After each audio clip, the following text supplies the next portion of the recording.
Xalq əgər azad, sərbəst yaşamaq istəyirsə, ölkəsinin torpaqlarının toxunulmamazlığını arzu edirsə, gərək hər şeydən öncə orduya qayğı göstərsin.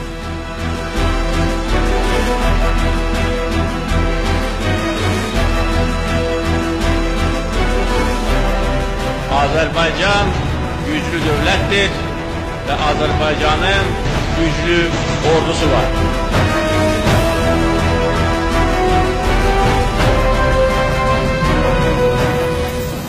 Azərbaycan bayrağı bütün işğal edilmiş şəhərlərdə, o cümlədən Şuşada, Xankəndidə qaldırılmalıdır və qaldırılacaqdır.